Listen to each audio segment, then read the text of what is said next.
Today is Friday, March 28th. Let me drink some coffee. It's still pretty early. And I figured, you know what? Let's do something a little bit different today. Instead of just giving you another update on what's going on with the virus and final expense sales, I thought, how about I invite you to do a ride along with me?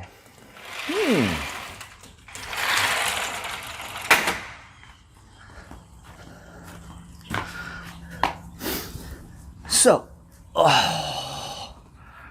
right. So in this video, what I'm going to be doing is giving you a hit-by-hit update while I'm in the field selling final expense. Basically, you're going to be joining me on a ride-along. So just to give you a little update and kind of catch up on things. So again, this is Saturday. I was out in the field yesterday, Friday. Thursday, I spent the whole day calling through like 50 to 60, a mixture of old leads, people that didn't want to take an appointment in the beginning or said to call back later, and a combination of new leads. And I dialed through them like, I think it was like 9 dials. Had to go through all of them like 9 times throughout the day to book up the day. My appointment setter made a few dials also. One thing about using an appointment setter is, you know, if you use one, you'll find that you're always going to work harder than she is to book your appointments because you're the one paying for the leads, so it only makes sense. She's going to want to grab the appointment setter is going to grab the low-hanging fruit. So they're great. Appointment setters, to me, it's important if you're a producer to have one to help you. But so in this video, you're going to see me in the field, well, in my car. I'm going to talk about each appointment that I'm going to, when I come out of the appointment. Actually had 10 set appointments. When I looked at the schedule, had 10 of them. You're going to see a couple people gave me a hard time and basically didn't want to buy. Of course, it's usually if you can sell half of them, you're doing pretty good. But the nice thing is, at the end of the day, I did have 6 applications and did do like $3,600 in annualized premium.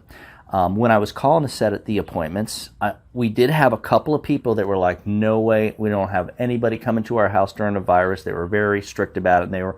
But we did have people that were like, so you can call back later. So that's those leads are still alive. They're still rolling. Before we get into the video, we do the ride along. I'm going to ask, and by the way, again, this is all final expense face-to-face sales. So this is me selling final expense life insurance on a face-to-face basis. Before we get into the video, please give the video a thumbs up. That way YouTube will share our videos with people that haven't viewed them yet, and that's why we do ask.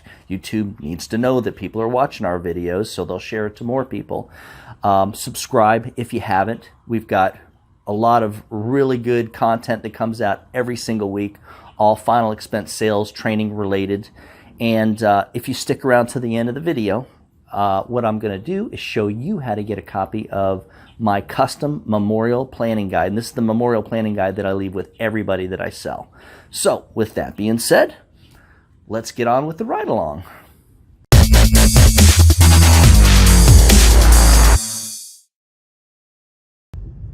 So yeah, instead of just giving you the update, I figured, you know what, why not? I'll bring the instead of bringing the fancy camera, the YouTube camera, I just we're using the phone today. The video quality's not bad on it, so actually pretty good. So yeah, yesterday I got on the phone, booked up. I mean, it took a lot of effort. It was a push. I booked up a bunch of appointments. I think we've got about 8 appointments. A couple of people didn't want to have nothing to do with me. Didn't want anybody coming to the house. They used the pandemic as an excuse or as a reason. I mean, it's if you've got good common sense, it might actually make sense. But yeah, so I figure what we'll do is something I did a few years ago. There's a video on there of doing a ride-along with me. I don't know what it's called, ride-along with Doug or something, I don't know. And kind of do the same idea, only during these crazy times. And just so you know, Florida is not on lockdown. There's no mandatory stay at home, and even if there was, insurance is on the list of essential businesses. So they do ask, and I did read over what they do ask, of course, with any business, if you can do it remotely, of course, it makes sense to do that. Unfortunately, it's just not that easy with our industry. Now, I know a lot of agencies are all of a sudden putting out their telesales platform, which they don't really have. And that's kind of messed up, because the problem, one of the issues that they're going to have is that if you don't have the right presentation, the right script, for making your final expense telesales presentation, you're not going to build enough rapport. It's not going to give you a really good chance to close more sales. And and we already know closing ratio on the phone is always going to be lower than face to face, right? But these companies they're kind of like winging it, so they're really not helping their agents. We do have, I at one point a few years ago, I did have an office. I did have agents selling out of the office successfully. When it came time to go to a bigger office, I said no. I pulled the plug on it, let the agents sell from home, and I decided not to do that. I'm not a babysitter. I can't sit around standing over people in an office all day long. At least I know that about myself. And I walked away from more money than anyways. So, that would be the only reason for me to have done that business, just for the money, all about the money. Just didn't enjoy it. But with that being said, I don't know. I keep revisiting, releasing it, and if it happens, when it happens, if it happens, you will be the first to know. So we're heading to go see the first appointment is Georgia Jones, and she's a appointment that I booked. My appointment setter did call through the lead. She works with me, so she dialed a few times. She got some appointments too. And this first one was a Facebook lead, so we'll see. She seems actually, she was very clear about being interested in insurance, but she's older. She's got health issues. She's right around 80, and the apartment building she lives in, it's not assisted living, but it's like one step down, where a lot of folks with multiple health issues live, and on really low incomes. So we'll see how this goes. The issue is when they've got a lot of health problems and they're like 80 years old, the insurance isn't affordable for these people that are on really, really low income. She's living in this facility because there's no, she can't afford to live anywhere else. So we'll see how that goes. But I'll give you an update as soon as I get out of there. Right now, I need to pay attention to the road. See you in a minute. I figured before we get to Georgia to fill you in a little bit about something I touched on. Insurance is an essential business. So yeah, even if we were on lockdown, we do have the right to go to our clients. Would that be smart? Maybe not in a couple of months, because I still feel like this thing is definitely going to get worse before it gets better, right?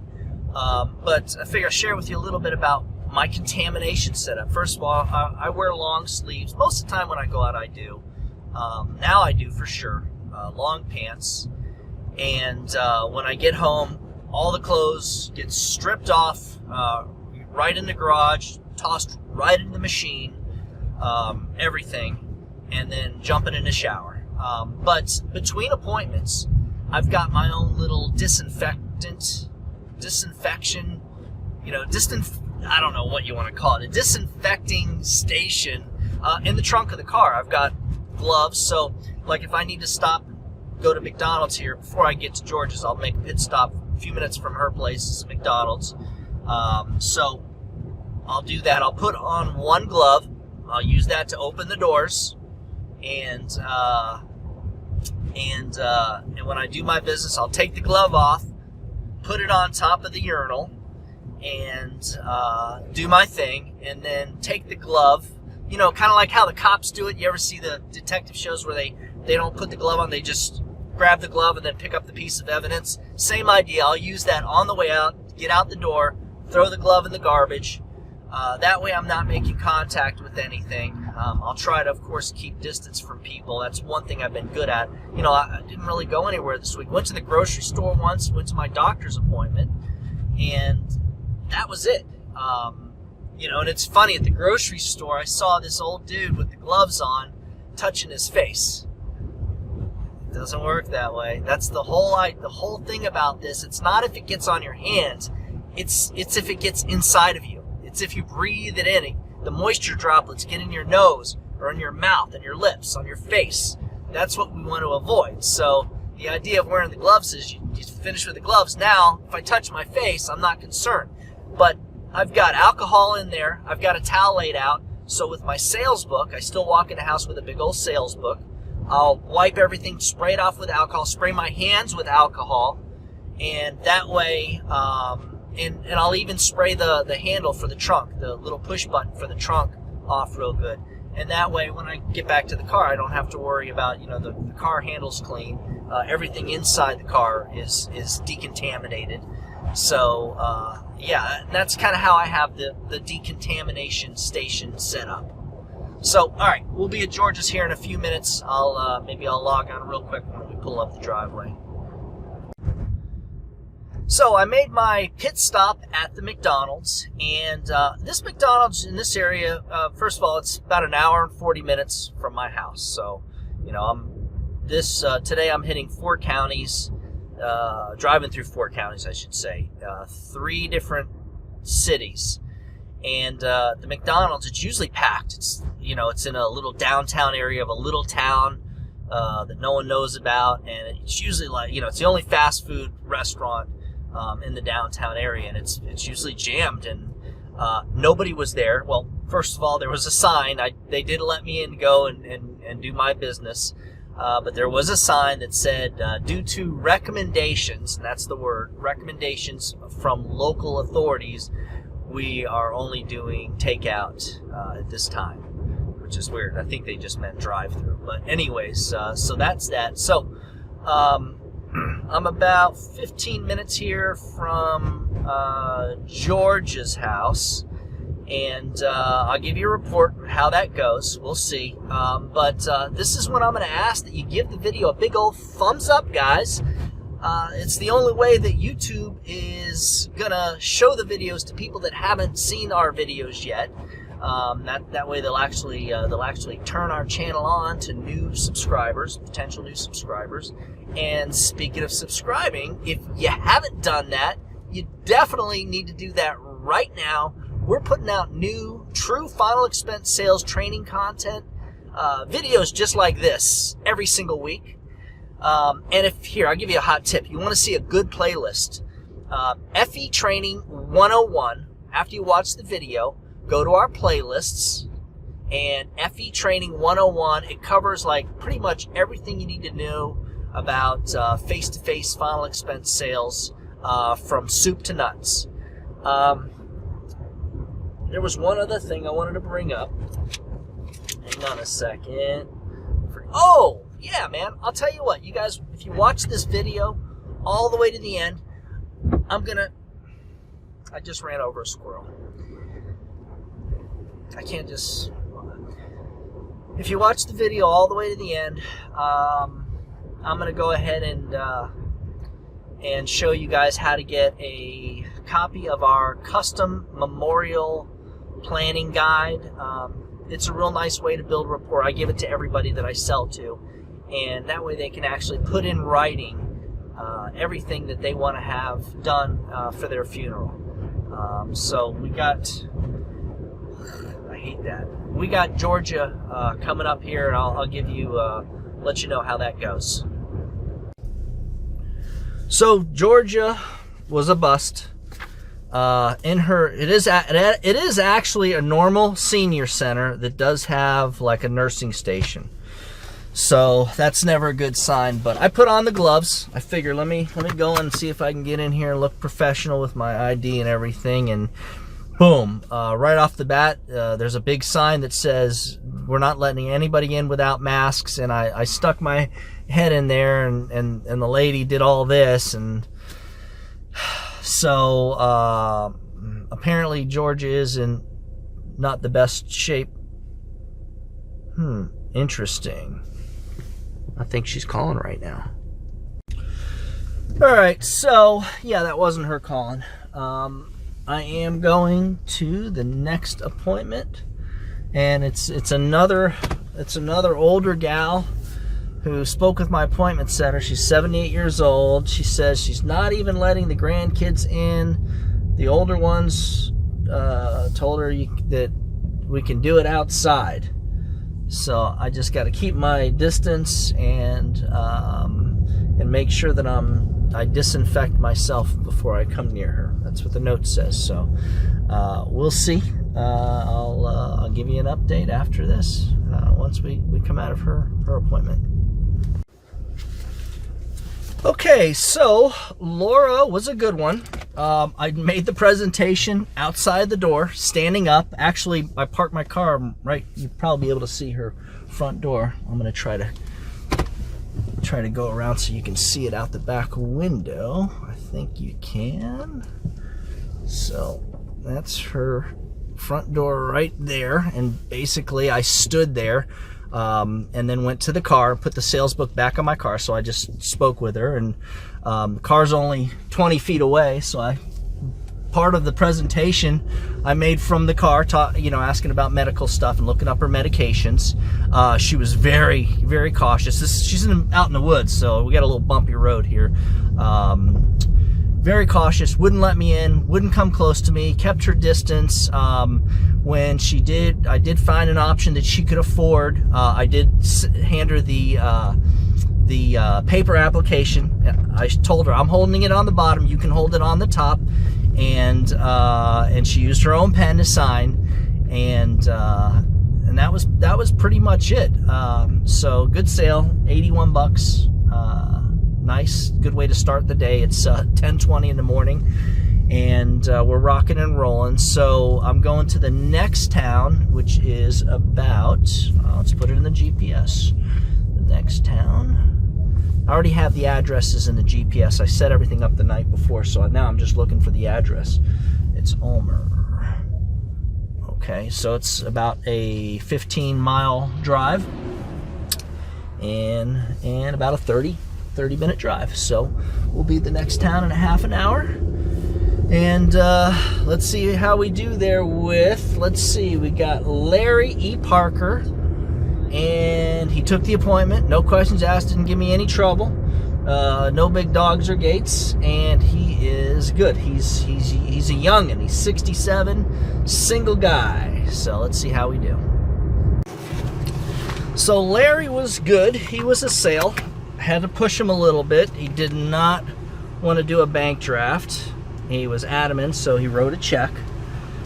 And he's got a lot of health issues. We'll see. We'll see what happens with him. And but I think it was, even though he didn't let us set up the bank draft, he wrote me a check. That's always a good sign. He's like, I don't like the bank drafts. I can't. The overdraft fees kill me. You know, the usual. It's tough for folks on a fixed income, especially when they don't have it all together to even manage a checking account, let alone keep it balanced correctly. And when the income's that tight, one accidental draft or one draft that he didn't, they don't account for, and it sets down that whole domino effect of insufficient funds and overdraft fees, turning into a nightmare for these folks. So I get it. I mean, I tried my best, but he wrote a check. Says the money's there. It's a small sale, $36. But hey, I can't complain. So who we got next? Another guy, single guy, another one, about the same age, 67. Let's put him in the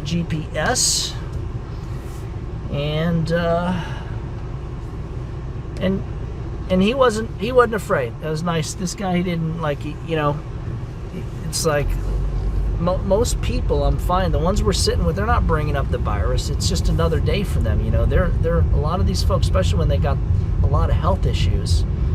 They're really not that afraid of, I don't want to say death, but getting getting sick. It's just like it's like their normal routine, unfortunately. So wasn't even a topic that he even brought up, or that I even ended up bringing up. So went right to the closing, the need. Talked about the need. Brother and his wife actually still lives with him, and they're in the middle of a divorce, and he's like, she'd probably take care of it, but he put his brother on as a primary, and the wife, which soon to be ex, as the contingent. So let's see. Let's get over to Dennis's. Be there in about he's out in the boonies a little more, about 15-minute drive. See what happens. Dennis was good. Met with him, sat with him on the porch. I gotta crank the AC, it's getting hot. It's already in the 80s, man. According to my thermometer, it's 97 degrees. This is ridiculous. March. He was a $52 premium, $52.09. Let me put his stuff in the way here. Paper application, another paper. It's weird getting the people that got a lot of health issues, but he's doable. And so let's go to the next one. How's the time? We're still on time. Actually, I ran early with everybody. So, and we got Karen Carlton. All right. And this is another Facebook lead. These last couple, I think, were direct mails. But this is a Facebook. Let's see. We got a note. Diana set this for me, my secretary. So, goes by Karen. She's concerned about the virus. Told her you disinfect and keep distance. She only wants the 5K. We like that. And her password is puzzles. She likes playing puzzles. I guess that's her hobby. So, all right, let's get out of this park into the next one. So, Karen, my next appointment is no good. She's a serial mailer. Been to her house a few times. She's got a lot of health issues, older, and she won't buy. But she'll fill out a card on a direct mail card and on Facebook. Consistently, always, 2-3 times a year. So, unfortunately, that's the nature of the beast. It's part of our business. It's just we get these nut jobs that fill out the cards and then they never buy the insurance. So I'm not even gonna give her a courtesy call. I've begged her to stop filling out forms on Facebook and direct mail cards, but what are you gonna do? So let's move on to the next one. We're running early now. Catherine. All right, we got someone in their 60s. She has life insurance. My secretary took this one. Diana took it. She has life insurance. Told her you talk to people who have insurance. Ring bell at the fence. She will come out. She has dogs. So, all right, let's see what happens. So, Catherine was good. On a little bit of a roll today. We like that. We like when we get people that actually buy and sign. She was on medical marijuana, so we hooked her up with Prosperity, and we got her first day coverage. Bam, just like that. Good old medical marijuana. Boy, she told me her life story. Yeah, that's normal. Anyways, what was the premium? It was small, another tiny one, $31. It is what it is. And let's see, we've got another Nelly Facebook. So we got another Facebook lead. Dogs and mini horses? Huh. Okay.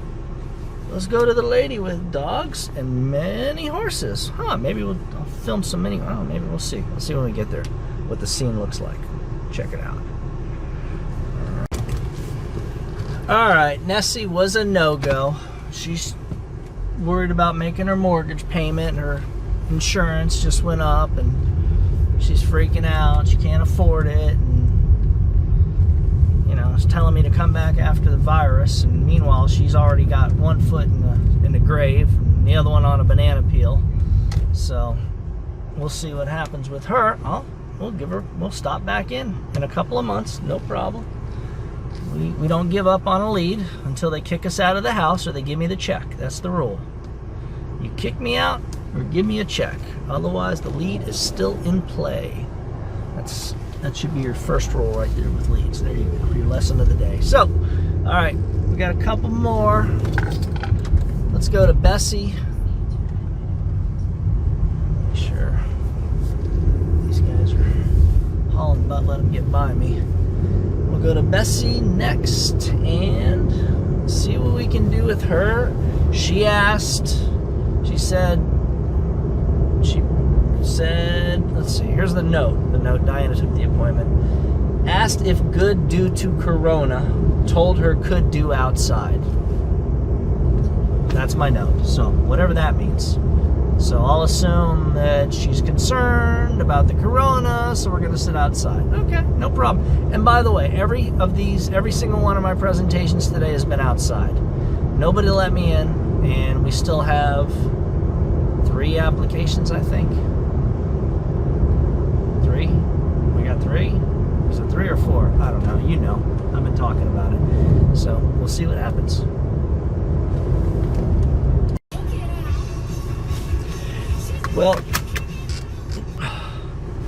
Well, Bessie was real nice, and she was definitely interested.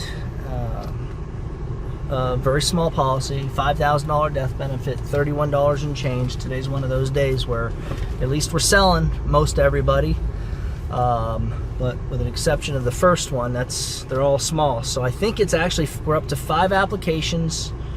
The first one was the big one, $81. A couple of 31s of 50 or 60. I don't know. What am I saying? My memory sucks with stuff like that. And let's head back to town because these guys are on the outside of town. Where to? Next one. And that's how I do it. So let's see. Next one, Shell Cracker. All right, we're going to Shell Cracker.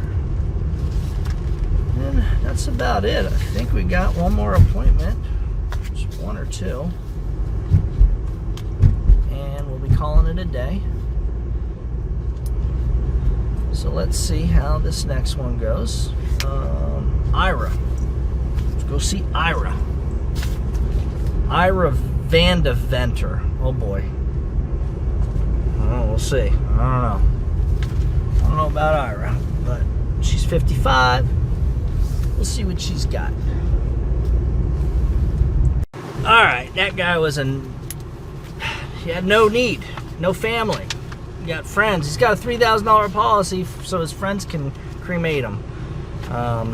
So he doesn't even need that, to be honest. So we'll move to the next one. Last one of the day, Patty. So, Patty here, she's young also, 56 years old. Let's put her up on the GPS. Shetland, there it is. She's on Shetland. And it is bright out there. It was kind of cloudy all day today, and like hazy cloudy, but now there's some blue skies, a few clouds. Bam. All right, so not bad. Let's see if we can get one more. I'll be happy. And then we'll call it a day. I mean, it's only 2:40. When you've got a system that works, you can do what I just did. I mean, basically, I worked 2 days. Not even today. I don't even consider today a day. Today's a half day. I'm gonna be finished here within the hour and on the way home. So, you know, full time, you're working till the sun goes down. That's the idea. You know, you start early, you work long hours. You know, you do 12, 15-hour days twice a week, 3 times. If you're good, if you've got talent and you've got that kind of motivation to make the big bucks, with a system like what we do, it's simple. Even during what's going on with this pandemic, I mean, I'm still writing like crazy. You know, people letting us in. So we'll see. Let's go hit Patty, see what she's got. All right. Well, Bonnie was good. We finally got a little bit better than our today's average premium, $60, and that's it. So it's 3:05 in the afternoon. If I was working full time, working a system that our agents work, I'd have more appointments. I'd be going out getting more. But because I busted my ass for the first, I want to say 4 years in the business and worked like crazy hours, I don't have to do that anymore. I can do whatever I want. I live the life that you want to live. Well, that we all want to live, really. All right, let me see here. I got no cars around. So she was a $60 premium. Let's see what else we got. Uh-oh. Papers are going around. All right, so she was 60. The first one was $81. That's 141. That's 2. Number 3, 140 was 36. 60, 140, 156, 176, 177, 52. 177 plus 52 is 220, around, like right around 229, just under, let's call it 230. And then we got a 31, 260, and then a 50, 42, 260, 310. So 310 times 12, it's like 36, almost $3,700 in annualized premium. I mean, that's why we do what we do. That's why we say it's easy. Now, let me just say, it's a simple process. It's easy for someone with the right work ethic. I mean, and today, let me just say, today was probably, I'm not gonna lie and say today was just a terrible day. Today was actually a pretty good day because we sold most of them. I'd have been happy getting 3 or 4 applications in a day. But even if you do the math, you can make 3 sales a day, and you do that 3 times a week. That's why we've got agents that are doing 10 to 15 applications every single week. Shoot, in 2014, let's get off the road here, go home. Where's the GPS taking me? In 2014, I wrote a little over $420,000 in annualized premium. I think my average, I think it was like right around 14 applications a week was my average. All right. Let me think.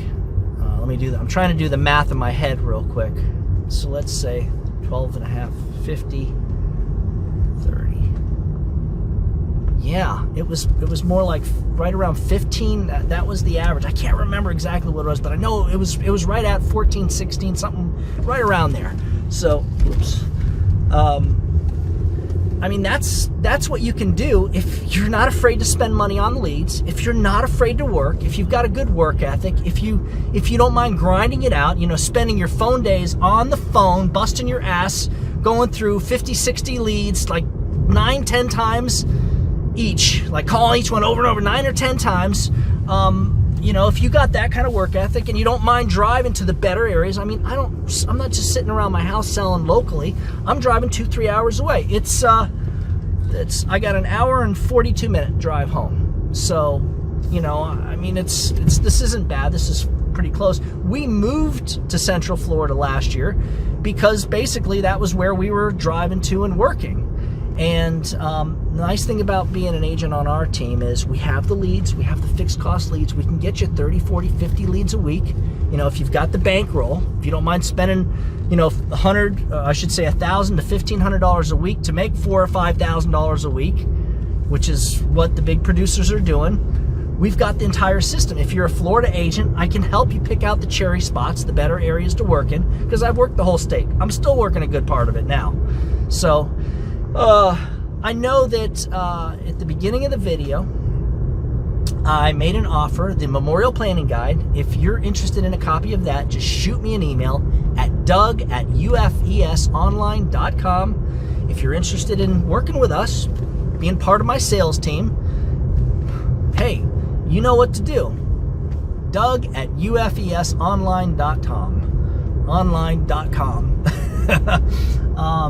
So, you know, I hope you guys got something out of this. And I mean, this is a pretty active day. It's nice that I can go out and still do this, even after being semi-retired. And you know, just keep something in mind. You know, when it comes to our clients, when you put the needs of your clients first, everything else is usually going to fall right into place. So what are you doing? Get out there and do something good for someone today. Happy hunting.